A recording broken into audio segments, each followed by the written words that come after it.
Hello दोस्तों, क्या आप सच में लोगों को समझना चाहते हैं?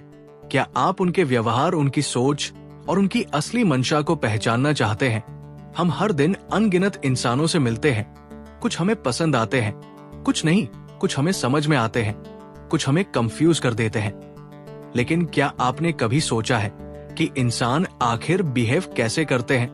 क्यों कुछ लोग इतने चार्मिंग और इन्फ्लुएंस होते हैं, जबकि कुछ की बातें सुनकर ही इरिटेशन होने लगता है? क्यों कुछ लोग दूसरों को आसानी से मैनिपुलेट कर लेते हैं और कुछ बार बार धोखा खा जाते हैं? ये सब कोई मैजिक नहीं है, बल्कि एक साइकोलॉजी है, the laws of human nature. ये किताब हमें सिखाती है कि इंसान का नेचर प्रेडिक्टेबल है और अगर हम इसे समझ ले तो हमारी लाइफ पूरी तरह से ट्रांसफॉर्म हो सकती है।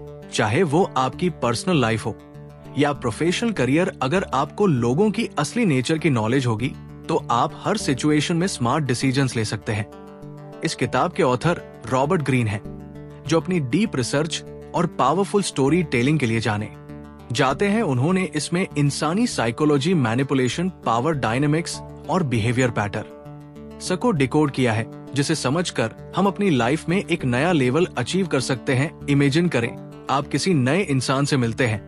वो बहुत फ्रेंडली दिखता है, लेकिन कुछ ही समय में आपको लगता है कि वो आपको इमोशनली ड्रेन कर रहा है।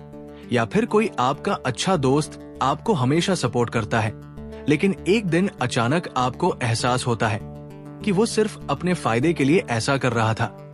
ऐसे मोमेंट्स में हम सोचते हैं, काश मैं पहले ही समझ पाता, और यही कमी हम अपनी लाइफ में बार बार महसूस करते हैं। लेकिन अगर हम इंसानों की साइकोलॉजी को सही से समझ ले तो ना सिर्फ हम अपने आसपास के लोगों को डिकोड कर सकते हैं, बल्कि खुद को भी एक बेटर वर्जन में ट्रांसफॉर्म कर सकते हैं। क्या आपको कभी ऐसा महसूस हुआ है कि कुछ लोग हर जगह अटेंशन अट्रैक्ट कर लेते हैं, चाहे वो ऑफिस हो, कोई पार्टी हो या फिर सोशल मीडिया, जबकि कुछ लोग कितनी भी मेहनत कर ले उन्हें कोई सीरियसली नहीं लेता?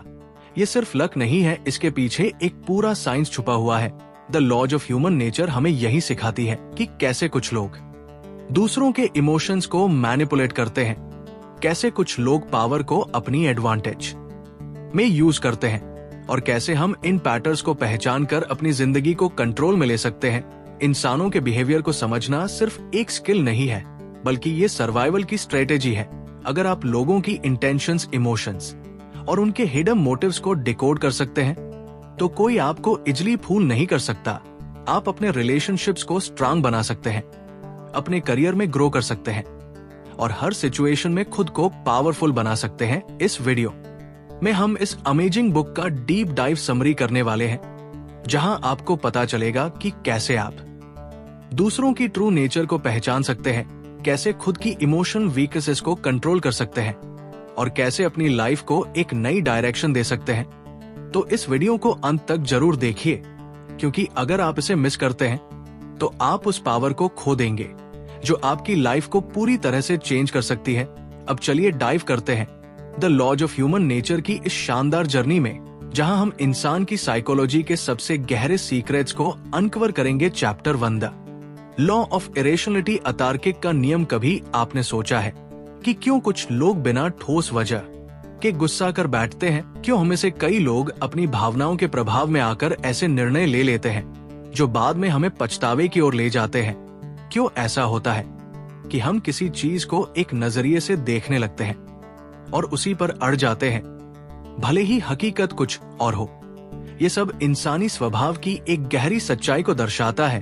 हम सभी किसी ना किसी हद तक इरेशनल होते हैं, और जब हम ये मान लेते हैं कि हम पूरी तरह से लॉजिकल हैं, तब असल में हम सबसे ज्यादा भ्रम में होते हैं।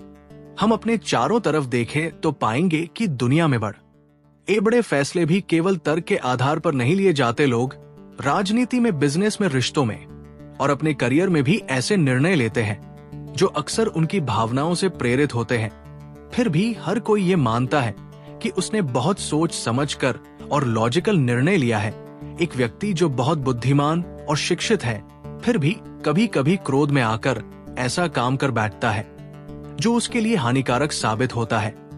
एक व्यापारी जो सालों से अपने बिजनेस में सफल है, लेकिन एक बार लालच में आकर कोई गलत निवेश, इन्वेस्टमेंट कर लेता है और सब कुछ खो बैठता है एक नेता जो अपनी दूरदर्शिता के लिए जाना जाता है, मगर जब ईगो उसके ऊपर हावी हो जाता है तो वो गलत निर्णय लेकर अपनी रेपुटेशन को धूमिल कर लेता है। ऐसा क्यों होता है? क्योंकि इंसानी दिमाग में भावनाएं तर्क से अधिक प्रभावी होती हैं। जब हम किसी चीज को लेकर भावुक होते हैं तो हमारा मस्तिष्क उसे सही ठहराने के लिए कोई ना कोई तर्क गढ़ ले है, चाहे वो कितना भी गलत क्यों ना हो। इसे रशन इजेशन कहा जाता है। इसका मतलब यह है कि हम अपने गलत फैसलों को भी सही साबित करने की कोशिश करते हैं, बजाय इसके कि हम उन्हें स्वीकार करें और सुधारने की कोशिश करें। मान लीजिए कि आप किसी व्यक्ति को पसंद करते हैं। अगर वो कोई गलती करता है तो आप उसे नजरअंदाज कर देंगे या उसे माफ करने के बहाने ढूंढ लेंगे। लेकिन वही गलती अगर कोई ऐसा व्यक्ति करे जिसे आप पसंद नहीं करते तो आपको वो बहुत बड़ी लगने लगेगी। ये दर्शाता है कि हम चीजों को निष्पक्ष होकर नहीं देखते, बल्कि हमारी भावनाएं हमें प्रभावित करती है। इसी तरह जब हम किसी चीज से डरते हैं तो हमारा दिमाग उसी डर को सही साबित करने के लिए कारण ढूंढने लगता है। अगर हमें लगता है कि हम असफल हो सकते हैं तो हम उन सभी कारणों पर ध्यान देने लगते हैं जो हमारी असफलता को सिद्ध कर सकते हैं। ये इमोशनल थिंकिंग हमें आगे बढ़ने से रोकती है।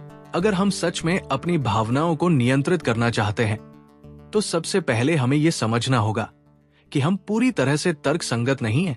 हमें खुद को ये सवाल पूछना होगा, क्या मेरा ये निर्णय किसी भावना से प्रभावित है? अगर हाँ, तो हमें एक कदम पीछे हटकर सोचना होगा। कभी कभी हमें लगता है कि कोई व्यक्ति हमारे खिलाफ है, लेकिन अगर हम अपनी भावना को अलग रखकर सोचे तो हो सकता है कि वो वास्तव में हमारी मदद करने की कोशिश कर रहा हो। जब हम गुस्से में होते हैं तो हमें ये लगता है कि हमने सही प्रतिक्रिया दी है, लेकिन अगर हम शांत दिमाग से सोचे तो हमें अपनी गलती का एहसास हो सकता है। स्वयं को भावनाओं से मुक्त करने की कला महान लीडर्स और सफल लोग एक खास चीज में माहिर होते हैं। वे अपनी भावनाओं को नियंत्रित करना सीख जाते हैं। वे ये समझते हैं कि किसी भी परिस्थिति में तुरंत प्रतिक्रिया देने की बजाय थोड़ा रुककर गहरी सांस लेकर और तर्क संगत सोच अपनाकर फैसला लेना बेहतर होता है। जब भी हम किसी भावना से प्रेरित होकर कोई निर्णय लेने वाले हो तो हमें खुद से ये पूछना चाहिए, क्या मैं इस स्थिति को निष्पक्ष रूप से देख रहा हूं? क्या मेरा निर्णय किसी डर, लालच, क्रोध या अहंकार से प्रभावित हो रहा है? अगर कोई और मेरी जगह होता तो वो क्या करता? अगर हम इन सवालों के जवाब ईमानदारी से दे सकते हैं तो हम अपने रैशनल बिहेवियर को पहचान सकते हैं और अपने जीवन को बेहतर बना सकते हैं। इरेशनलिटी केवल दूसरों में नहीं होती, ये हमारे अंदर भी होती है। अगर हम ये मान ले कि हम भी गलत सोच सकते हैं तो यही पहला कदम होगा अपने दिमाग को अधिक रैशनल बनाने की ओर। भावनाएं हमारे जीवन का हिस्सा है, लेकिन अगर हम उन्हें बिना सोचे समझे अपने निर्णयों पर हावी होने दें तो वे हमें नुकसान पहुंचा सकती है। Chapter 2 the law of narcissism, आत्ममुग्धता का नियम। क्या आपने कभी ऐसे इंसान को देखा है जो हमेशा अपनी ही तारीफ करता रहता है, जो हर बात में खुद को सबसे बेहतर दिखाने की कोशिश करता है? या फिर कोई ऐसा व्यक्ति जो आपकी भावनाओं को समझने के बजाय सिर्फ अपने बारे में सोचता है? अगर हाँ, तो आपने आत्ममुग्धता, नार्सिसिज्म को करीब से देखा। हम सभी अपने बारे में सोचते हैं, ये स्वाभाविक है, लेकिन कुछ लोग खुद को लेकर इतने अधिक केंद्रित होते हैं कि वे दूसरों की भावनाओं, विचारों और परेशानियों को देख ही नहीं पाते। वे अपने छोटे से दायरे में जीते हैं जहां उनकी दुनिया का केंद्र केवल मैं होता है। यही आत्ममुग्धता है। अगर आप ध्यान दें तो पाएंगे कि ऐसे लोग हमेशा अपने बारे में बात करते हैं। अगर आप उन्हें अपनी किसी समस्या के बारे में बताएंगे तो वे तुरंत उसे अपनी किसी और बड़ी समस्या से जोड़कर बताने लगेंगे। उन्हें इस बात से फर्क नहीं पड़ता कि आप कैसा महसूस कर रहे हैं, क्योंकि उनके लिए सबसे जरूरी चीज उनकी खुद की छवि होती है। आत्ममुग्धता केवल उन लोगों तक सीमित नहीं है जो दूसरों के सामने खुद को महान दिखाने की कोशिश करते हैं। ये एक बहुत गहरे स्तर पर हर इंसान के अंदर पाई जाती है। हम सब किसी ना किसी रूप में आत्ममुग्ध होते हैं। जब कोई हमारी तारीफ करता है तो हमें अच्छा लगता है, जब कोई हमारी आलोचना करता है तो हमें बुरा लगता है। लेकिन जो लोग पूरी तरह से आत्ममुग्ध होते हैं वे इस भावना को अपनी पूरी पहचान बना लेते हैं उनके लिए दुनिया केवल उन्हीं के इर्द गिर्द घूमती है। बचपन में हर बच्चा स्वाभाविक रूप से आत्म केंद्रित होता है। एक छोटे बच्चे के लिए उसकी दुनिया बस वही होती है। वो ये नहीं समझ पाता कि उसके माता पिता भी थक सकते हैं या परेशान हो सकते हैं। लेकिन जैसे जैसे हम बड़े होते हैं, हमें दूसरों की भावनाओं को समझने की क्षमता, एम्पैथी विकसित करनी चाहिए। हमें ये सीखना चाहिए कि हर कोई अपनी परेशानियों और खुशियों के साथ जी रहा है और हम अकेले इस दुनिया के केंद्र में नहीं हैं। लेकिन कुछ लोग इस बदलाव से नहीं गुजरते हुए उसी आत्म केंद्रित सोच के साथ बड़े होते हैं। ये कई कारणों से हो सकता है। शायद उनके माता पिता ने उन्हें हमेशा ये महसूस कराया कि वे खास हैं, कि वे दूसरों से बेहतर हैं। या फिर हो सकता है कि वे अपने बचपन में उपेक्षित, नेग्लेक्टेड रहे हो और इसलिए वे अब दुनिया से वही प्यार और ध्यान पाने की कोशिश कर रहे हो जो उन्हें पहले नहीं मिला। कुछ लोग अपने जीवन के संघर्षों से इतनी गहराई से प्रभावित होते हैं कि वे हर चीज को अपने दर्द के चश्मे से देखने लगते हैं। अगर वे किसी कठिन समय से गुजरे हैं तो उन्हें ये महसूस होता है कि दुनिया उनके साथ अन्याय कर रही है और इसलिए वे अपने दुख को बाकी सभी चीजों से ऊपर रखते हैं। वे ये भूल जाते हैं कि हर इंसान के जीवन में संघर्ष होता है। आत्ममुक्त व्यक्ति की पहचान करना मुश्किल नहीं है। वे अक्सर अपनी ही कहानियां सुनाने में व्यस्त रहते हैं। वे आपकी बातों को काटकर अपनी बात रखना पसंद करते हैं। अगर आप उन्हें कोई सुझाव दें तो वे उसे नजरअंदाज कर देंगे या फिर इसे ऐसे लेंगे जैसे आप उनकी आलोचना कर रहे हो। उन्हें लगातार प्रशंसा, वैलिडेशन की जरूरत होती है और अगर वे इसे नहीं पाते तो वे चिढ़ जाते हैं। वे खुद को दुनिया से अलग और विशेष मानते हैं। उन्हें लगता है कि उन्हें हमेशा दूसरों से बेहतर ट्रीटमेंट मिलना चाहिए। अगर कोई उनकी तारीफ करता है तो वे उसे पसंद करते हैं, लेकिन अगर कोई उनकी गलतियों को उजागर करे तो वे तुरंत रक्षात्मक, डिफेंसिव हो जाते हैं या उस व्यक्ति को अपना दुश्मन मान लेते हैं। आत्ममुग्धता का सबसे खतरनाक पहलू यह है कि ये इंसान के रिश्तों को बर्बाद कर सकती है। एक आत्ममुग्ध व्यक्ति कभी भी किसी रिश्ते में बराबरी का संतुलन, बैलेंस बनाए नहीं रख सकता, क्योंकि उनके लिए सबसे जरूरी चीज केवल खुद की छवि होती है। वे अपने पार्टनर की भावनाओं को नहीं समझते और अपने दोस्तों से भी सिर्फ उतना ही रिश्ता रखते हैं जितना उनके लिए फायदेमंद हो। सच्चाई यह है कि आत्ममुग्धता एक स्पेक्ट्रम पर होती है।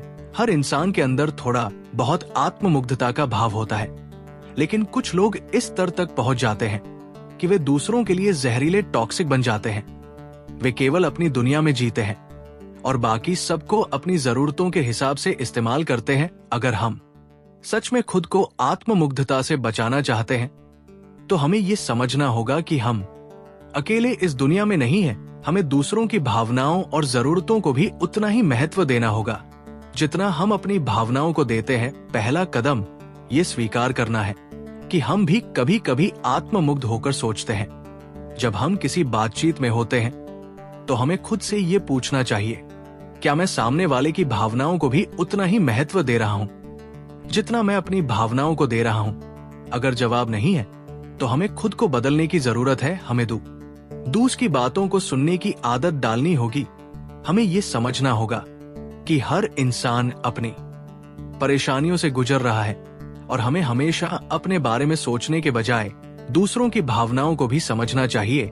आत्ममुग्धता का दूसरा पहलू ये भी है कि हमें ऐसे लोगों से बचना होगा जो अत्यधिक आत्ममुग्ध हैं। अगर आप किसी ऐसे व्यक्ति के साथ हैं जो केवल खुद की तारीफ करता है और आपकी भावनाओं को महत्व नहीं देता, तो आपको ये सोचना चाहिए कि क्या ये रिश्ता आपके लिए सही है। आत्ममुग्धता इंसानी स्वभाव का एक हिस्सा है, लेकिन जब ये अत्यधिक हो जाती है तो ये न केवल हमें बल्कि हमारे आसपास के लोगों को भी नुकसान पहुंचाती है। अगर हम सच में एक बेहतर इंसान बनना चाहते हैं तो हमें खुद को दूसरों की जगह रखकर देखना होगा। हमें ये समझना होगा कि हर इंसान की जिंदगी में उसकी अपनी समस्याएं और संघर्ष है। जब हम आत्ममुग्धता से बाहर निकलकर एक संतुलित और संवेदनशील इंसान बनते हैं, तब हम केवल खुद को नहीं बल्कि अपने रिश्तों को भी मजबूत करते हैं। असली समझदारी इसी में है कि हम खुद को दूसरों की भावनाओं से जोड़ सके। और अपनी दुनिया को सिर्फ मैं से हटाकर की ओर ले जा सके। Chapter 3 the law of role playing भूमिका निभाने का नियम। क्या आपने कभी सोचा है कि लोग असल में वैसे नहीं होते जैसे वे दिखते हैं? हम में से हर कोई एक भूमिका निभा रहा है, एक ऐसा चेहरा दिखा रहा है जो समाज को स्वीकार्य हो, जो लोगों को पसंद आए। लेकिन क्या होगा अगर हम इस खेल को समझ जाएं और इसे अपने पक्ष में इस्तेमाल करना सीख ले? हम एक ऐसी दुनिया में रहते हैं जहां लोग हमेशा अपने वास्तविक रूप को छुपाने की कोशिश करते हैं। वे वह चेहरा नहीं दिखाते जो वे सच में हैं, बल्कि वह दिखाते हैं जो उन्हें दूसरों को प्रभावित करने के लिए जरूरी लगता है।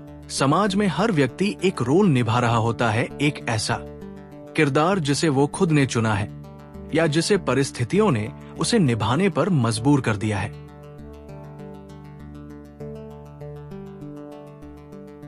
आप किसी भी पेशे को देख लें, एक राजनेता जनता को प्रभावित करने के लिए एक अलग चेहरा अपनाता है। एक अभिनेता केवल पर्दे पर नहीं बल्कि असल जिंदगी में भी एक भूमिका निभाता है। एक बिजनेसमैन अपने ग्राहकों के सामने हमेशा आत्मविश्वास से भरा हुआ दिखता है, भले ही अंदर से वो डरा हुआ हो। हम सभी जाने अनजाने इस खेल का हिस्सा हैं। जब हम किसी नए व्यक्ति से मिलते हैं तो हम उसके वास्तविक स्वभाव को नहीं देखते। हम उसकी मुस्कान, उसके शब्दों और उसके हाव भाव, बॉडी लैंग्वेज को देखते हैं। हमें लगता है कि वही उसका असली रूप है, लेकिन अक्सर ये केवल एक मुखौटा, मास्क होता है। लोग अपने अंदर छिपी असलियत को बाहर नहीं आने देते क्योंकि वे डरते हैं कि अगर दुनिया उन्हें उनकी असली पहचान में देख लिया तो शायद उन्हें स्वीकार नहीं किया जाएगा। हर इंसान का असली स्वभाव तभी दिखता है जब वो अकेला होता है। जब कोई हमें देख नहीं रहा होता तब हम असल में वैसे होते हैं जैसे हम हैं, बिना किसी दिखावे के, बिना किसी बनावटी मुस्कान के। लेकिन जैसे ही हम किसी के सामने आते हैं, हमारा रोल प्लेइंग शुरू हो जाता है। हम अपनी बॉडी लैंग्वेज को नियंत्रित करते हैं, अपने शब्दों को तोलते हैं और खुद को ऐसा दिखाने की कोशिश करते हैं जैसा हमें लगता है कि सामने वाले को पसंद आएगा। बचपन से ही हमें ये सिखाया जाता है कि हमें कैसे व्यवहार करना चाहिए। जब हम स्कूल में होते हैं तो हमें अनुशासित, डिसिप्लिन दिखना पड़ता है, भले ही हमारा मन शरारत करने का हो। जब हम नौकरी पर जाते हैं तो हमें हमेशा प्रोफेशन और आत्मविश्वास दिखना होता है, भले ही अंदर से हम घबराए हुए हो। जब हम समाज में होते हैं तो हमें अच्छा, दयालु और समझदार दिखना होता है, भले ही हमारे मन में असली भावनाएं कुछ और ही चल रही हो। लोग भूमिकाएं इसलिए निभाते हैं क्योंकि ये उन्हें समाज में स्वीकार्यता, एक्सेप्टेंस दिलाती है। एक कर्मचारी अपने बॉस के सामने एक आदर्श कर्मचारी की भूमिका निभाता है।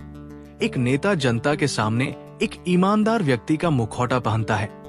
और एक दोस्त भी कभी कभी अपनी सच्ची भावनाओं को छुपाकर वही दिखाता है जो उसके दोस्त को अच्छा लगे।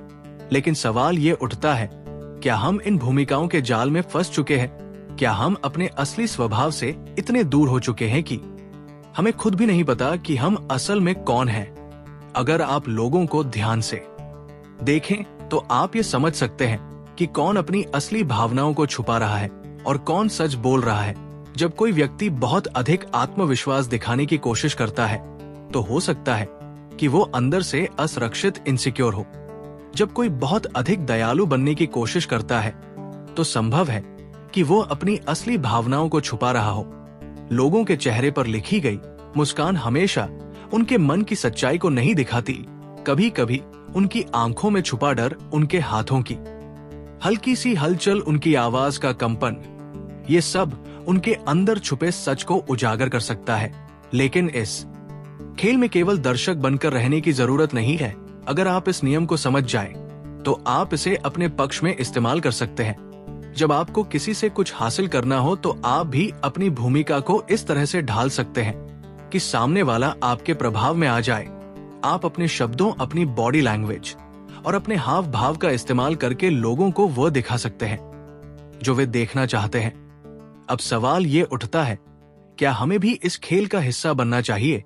क्या हमें भी एक मुखौटा पहनकर समाज में अपनी जगह बनानी चाहिए? इसका जवाब इतना सरल नहीं है। अगर आप इस दुनिया में सफल होना चाहते हैं तो आपको ये समझना होगा कि रोल प्लेइंग इस समाज का हिस्सा है। आपको ये सीखना होगा कि कब और कैसे खुद को इस खेल में शामिल करना है। अगर आप एक नौकरी के इंटरव्यू में हैं, तो आप अपना आत्मविश्वास दिखाएंगे भले ही आप अंदर से नर्वस हो। अगर आप किसी महत्वपूर्ण व्यक्ति से मिल रहे हैं, तो आप अपनी भाषा और व्यवहार को इस तरह से ढालेंगे कि वो आपसे प्रभावित हो। लेकिन साथ ही आपको ये भी याद रखना होगा कि कहीं ये भूमिका आपकी असली पहचान को ना दबा दे।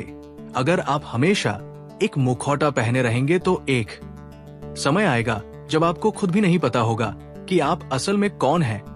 इसलिए समझदारी इसी में है कि आप इस नियम को अपने लाभ के लिए इस्तेमाल करें, लेकिन अपनी असली पहचान को भी ना भूले। दुनिया एक मंच है और हम सभी इस मंच पर अपनी अपनी भूमिकाएं निभा रहे हैं। कोई ये दिखाने की कोशिश कर रहा है कि वो बहुत सफल है, कोई ये साबित करने में लगा है कि वो बहुत खुश है, और कोई अपने दुख को छुपाकर मुस्कान का मुखौटा पहने हुए है। लेकिन अगर आप इस खेल को समझ जाइए तो आप इसे अपने फायदे के लिए इस्तेमाल कर सकते हैं। जब आप ये समझने लगते हैं कि लोग केवल वही नहीं है जो वे दिखते हैं, बल्कि उनके पीछे भी असली चेहरा छुपा है, तब आप दुनिया को एक अलग नजरिए से देखने लगते हैं। आप झूठी मुस्कानों के पीछे का दर्द देख सकते हैं, बनावटी आत्मविश्वास के पीछे की असुरक्षा महसूस कर सकते हैं, और दिखावे के शब्दों के पीछे छुपी सच्चाई को पहचान सकते हैं। इसलिए अगली बार जब आप किसी से मिले तो केवल उसकी कही हुई बातों पर ध्यान ना दें, बल्कि ये भी समझने की कोशिश करें कि वो किस भूमिका को निभा रहा है। और सबसे जरूरी बात, इस दुनिया में अपनी भूमिका को इस तरह निभाए कि आप खुद को भी ना भूले, क्योंकि असली जीत इसी में है कि आप दुनिया के इस खेल को खेलें, लेकिन अपनी असल पहचान को खोए बिना। Chapter 4 the law of envy, ईर्ष्या का नियम। क्या आपने कभी महसूस किया है कि जब कोई आपके आसपास सफल होता है तो आपको खुशी कम और बेचैनी ज्यादा होती है? क्या आप कभी अपने ही किसी दोस्त की तरक्की देखकर असहज महसूस करने लगते हैं? ये कोई मामूली भावना नहीं है, बल्कि ये ईर्ष्या, एनवी है, एक ऐसा जहर जो इंसान के मन को धीरे धीरे खा जाता है। हम इंसान अपने स्वभाव से ही एक दूसरे की तुलना करने के आदी हैं। जब हम किसी को खुद से आगे बढ़ते देखते हैं तो हमारे मन में दो तरह की भावनाएं जन्म लेती हैं। या तो हम उनकी सफलता से प्रेरित होते हैं, या फिर अंदर ही अंदर जलने लगते हैं।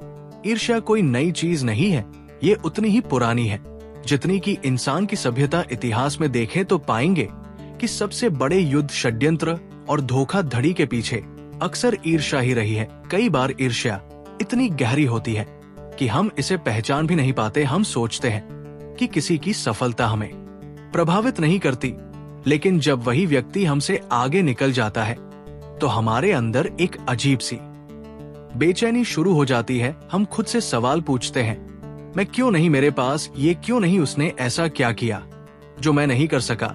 और यही से शुरू होता है ईर्ष्या का खेल। ईर्ष्या का सबसे खतरनाक पहलू यह है कि ये धीरे धीरे हमारे व्यक्तित्व को अंदर से खोखला कर देती है।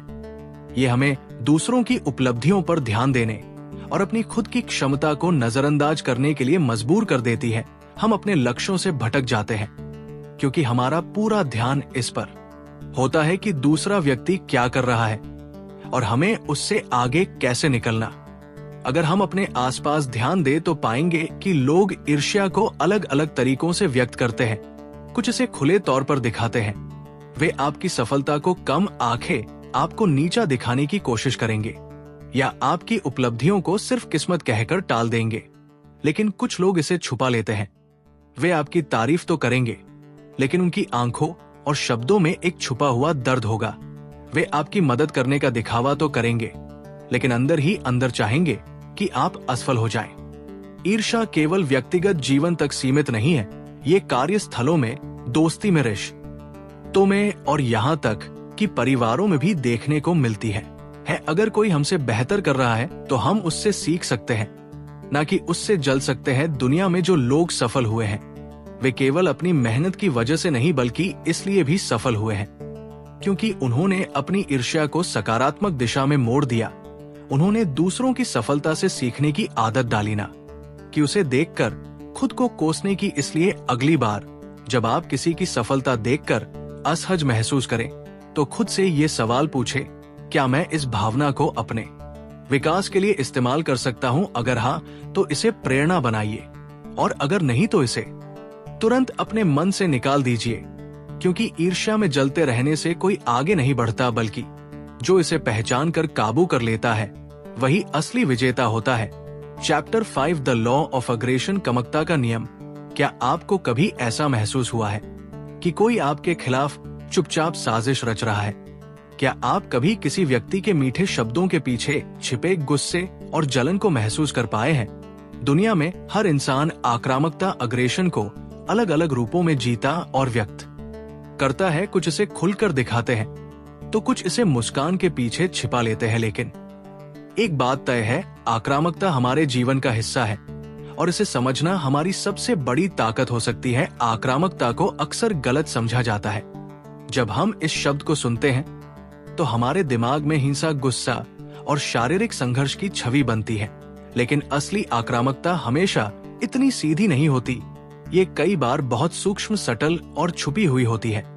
ये केवल शारीरिक रूप में नहीं, बल्कि शब्दों, भावनाओं और मानसिक खेलों, माइंड गेम्स के रूप में भी सामने आती है। कुछ लोग आक्रामकता को एक हथियार की तरह इस्तेमाल करते हैं, जबकि कुछ इसे नियंत्रण करने की कोशिश करते हैं। समाज में हर इंसान के भीतर एक ना एक रूप में आक्रामकता मौजूद होती है। फर्क सिर्फ इतना है कि कुछ इसे नियंत्रित और सही दिशा में मोड़ना जानते हैं, जबकि कुछ इसे दूसरों के खिलाफ नफरत और बदले की भावना में बदल देते हैं। बचपन से ही हमें सिखाया जाता है कि हमें विनम्र, पोलाइट और शांत रहना चाहिए।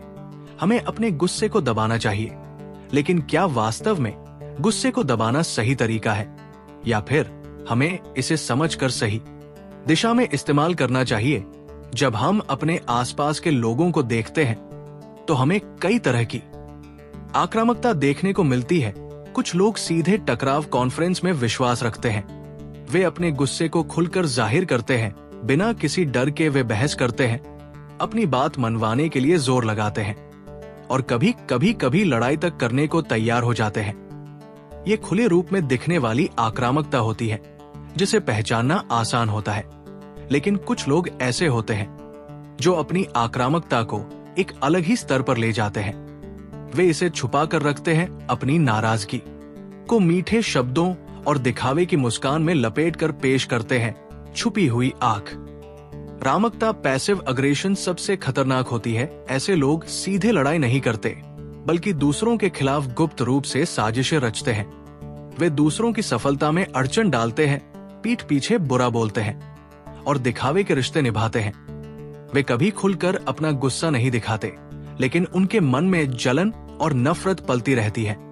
वे सामने से तो आपकी तारीफ करेंगे, लेकिन आपकी नाकामयाब का इंतजार भी करेंगे। कई बार हम खुद भी इस आक्रामकता का शिकार होते हैं, जब हमें दबाया जाता है, जब हमें अनदेखा किया जाता है, जब हमारी मेहनत का श्रेय कोई और ले लेता है, तब हमारे अंदर भी आक्रामकता जन्म लेती है। लेकिन सवाल यह है कि हम इसे कैसे व्यक्त करते हैं?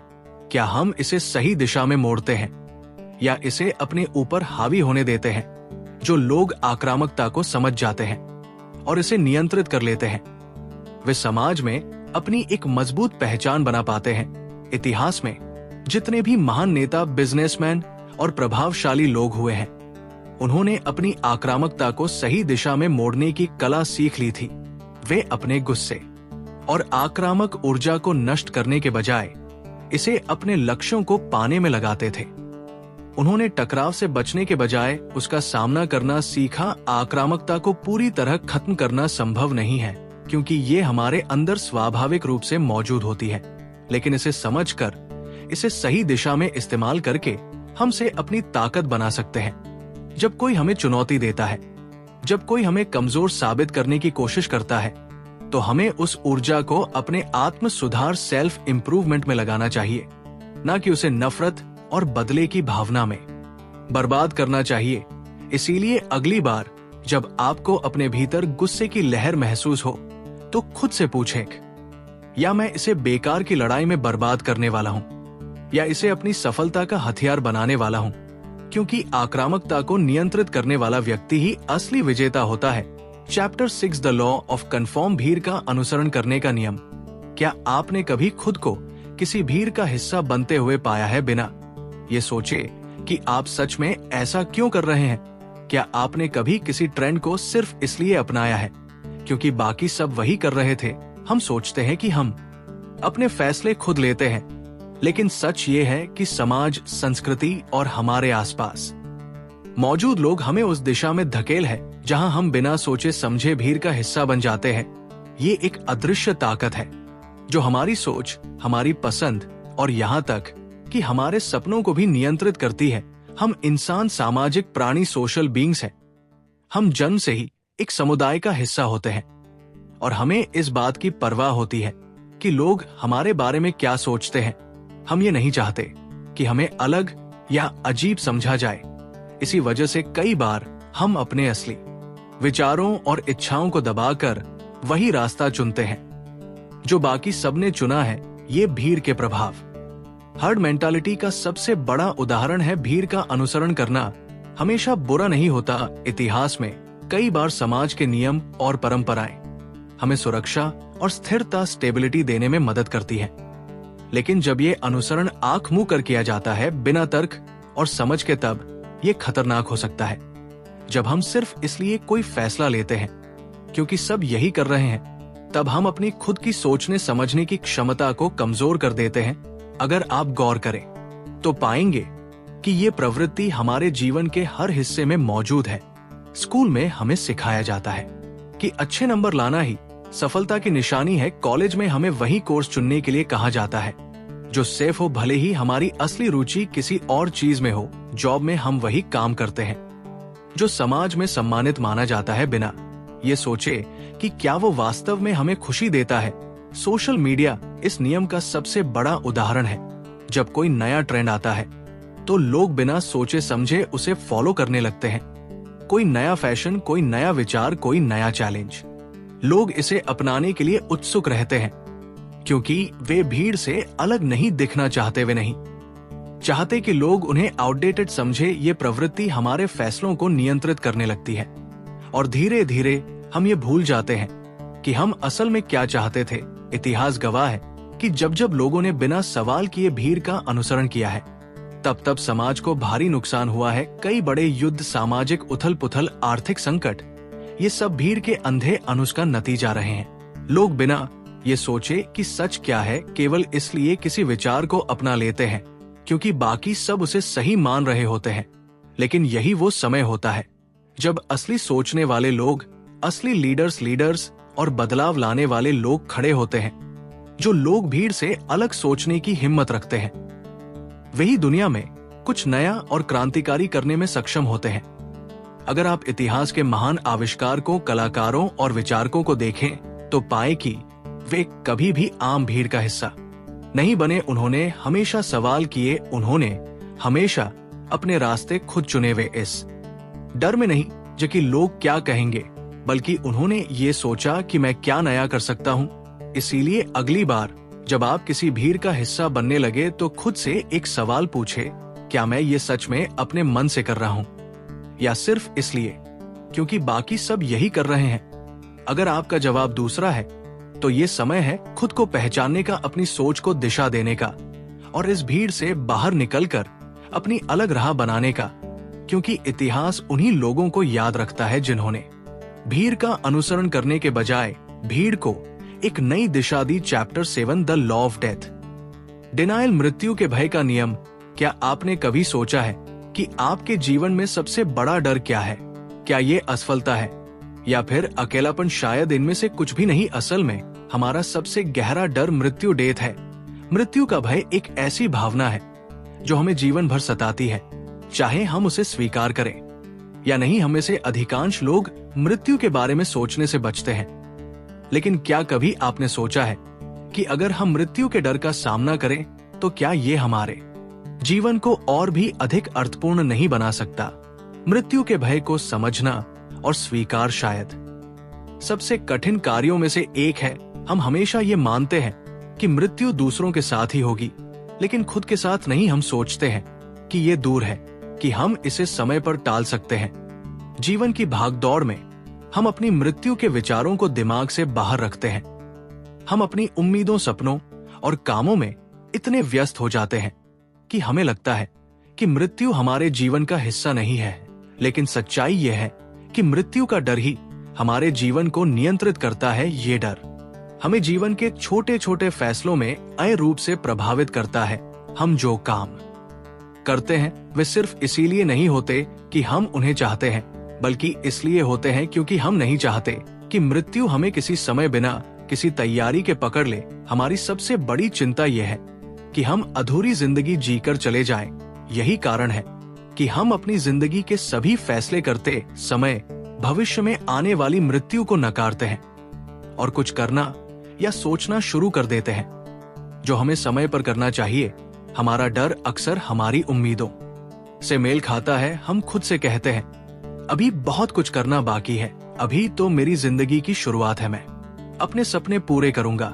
लेकिन फिर धीरे धीरे समय निकल जाता है और हम अपने ख्वाबों को टालते जाते हैं। मृत्यु के विचारों से बचने के लिए ये अनजाने में हमारी गति को धीमा कर देता है, क्योंकि हम मरने से डरते हैं लेकिन जीवन जीने का तरीका भूल जाते हैं। हम ये भूल जाते हैं कि जो समय हम बर्बाद करते हैं वो कभी वापस नहीं आता। हम सभी ने कभी ना कभी अपने अंदर मृत्यु का डर महसूस किया होगा। जब किसी करीबी की मौत होती है तो हमें लगता है कि हमें भी ऐसा ही होना है। उस क्षण में हम महसूस करते हैं कि जीवन कितनी नाजुक चीज है और हम कितनी जल्दी इसे खो सकते हैं। हम जो अपनी पूरी जिंदगी में नहीं करते वही एक पल में सोचते हैं, अगर मेरी भी मृत्यु हो जाए तो क्या होगा। ये डर केवल इंसान की मानसिक स्थिति को प्रभावित नहीं करता, बल्कि हमारी पूरी जीवन शैली को भी बदल देता है।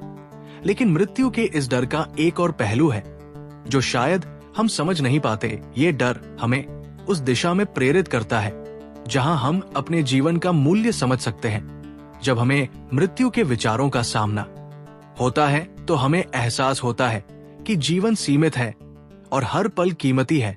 मृत्यु के डर से न केवल हम बचने की कोशिश करते हैं, बल्कि ये हमें खुद से सवाल करने का मौका देता है, मैं क्या कर रहा हूँ, क्या मैं सही दिशा में जा रहा हूँ। दूसरी ओर जो लोग मृत्यु को नकारते हैं वे जीवन को खाली महसूस करते हैं।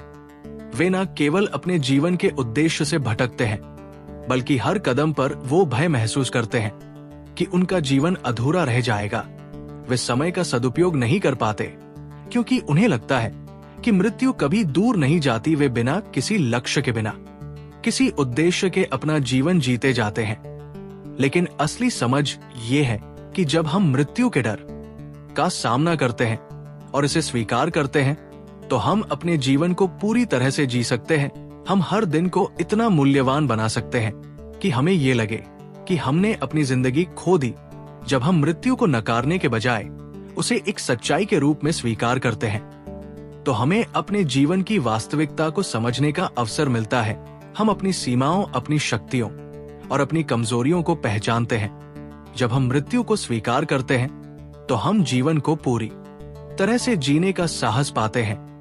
ये हमें अपने सपनों का पीछा करने, अपने डर को पार करने और जीवन के हर पल को सच्चे दिल से जीने की प्रेरणा देता है।